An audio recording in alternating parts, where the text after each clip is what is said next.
Alors je devrais dire l'ENA évidemment, si je devais résumer ma vie, je dirais sans doute les Nations unies. J'ai vécu dans énormément de pays. D'abord le mien, la France, je suis très, patriote, pas nationaliste, pas chauvine, mais patriote. Et puis un pays d'affection, l'Italie. J'y vais tous les ans et tout m'y plaît. La beauté des paysages, les villes, les gens, la cuisine, tout. Là, ça devient beaucoup plus compliqué parce que je suis à la fois très gourmande, j'adore cuisiner, j'aime bien la cuisine du monde. Si, mon plat préféré, celui que je fais le mieux, sont des coquilles Saint-Jacques au beurre d'oursin. Une icône, Nelson Mandela. Pour moi, c'est l'icône absolue. Dans le fait qu'il n'y a aucune fatalité, qu'il ne faut jamais se résigner. Très attachée à la moralité de l'action publique, à l'exemplarité, à l'éthique, l'idée qu'on a plus de devoirs que de droits. Qu'est-ce que je pourrais vous dire? J'aimerais bien que ce soit une héroïne, mais il n'y en a pas beaucoup. Mon héroïne de livre pour enfants, c'était Fantomette. Insurmontable, il n'y a pas mieux. Et il y a peut-être eu des bandes dessinées avec elle, j'en sais rien. Si j'étais un homme, le Dalai Lama. La gourmandise. Ah, si j'ai déjà dit le Dalai Lama, il va falloir que je trouve autre chose. Pierre Rabhi.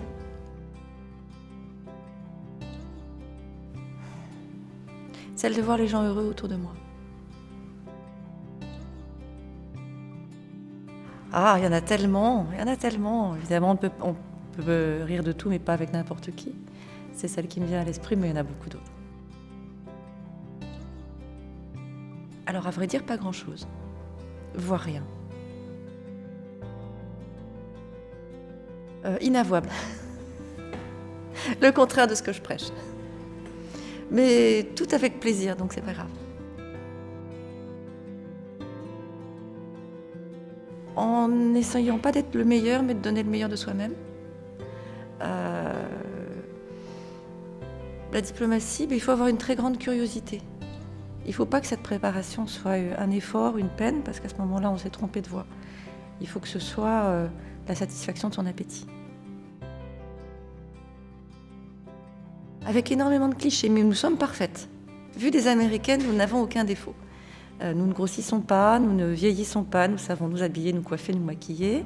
Alors c'est à la fois une énorme pression parce qu'il y a une attente considérable, et puis c'est assez amusant. Le charme, parce que le charme c'est fait d'imperfection. La même chose. Ah, il faut leur demander, parce qu'entre le discours et la réalité, il y a parfois des bonnes ou des mauvaises surprises. Je pense que Justin Trudeau est vraiment féministe. Alors, il y a eu Mère Teresa, parce qu'elle était impressionnante et même assez terrifiante. C'était un caractère très bien trempé, et en même temps, ce qu'elle a fait de sa vie est bluffant, évidemment. Et puis Malala Yousafzai, parce qu'elle n'a pas attendu le nombre des années pour avoir du courage.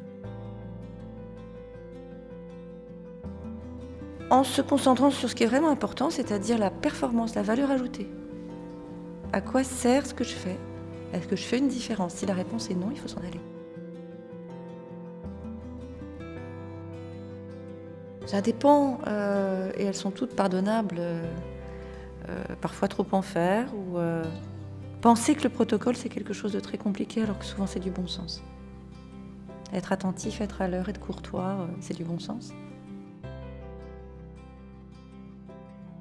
Alors le doute, c'est pas nécessairement négatif. Moi, j'aime bien les gens qui doutent si ça ne les paralyse pas.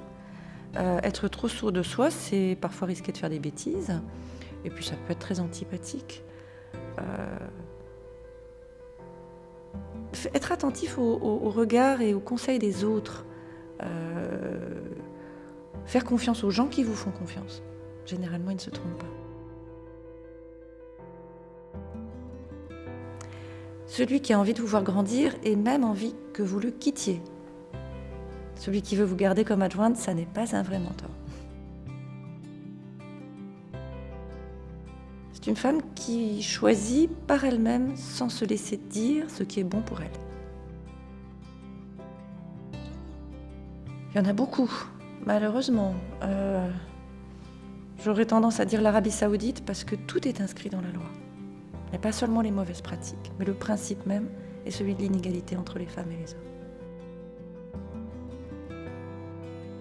Je pense qu'elles ont choisi chacune leur destin, mais ça leur a été difficile. Parce qu'elles avaient vécu des années, parfois des décennies, sans avoir prise sur leur vie.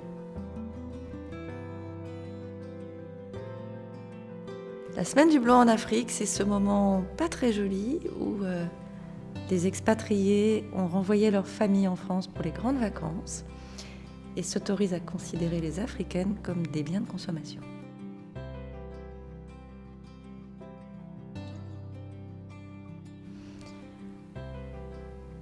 Tout d'abord, on choisit sa famille, contrairement à l'adage, c'est-à-dire que si on n'est pas à l'aise et pas satisfait dans sa propre famille, on a tout à fait le droit de s'en fabriquer une.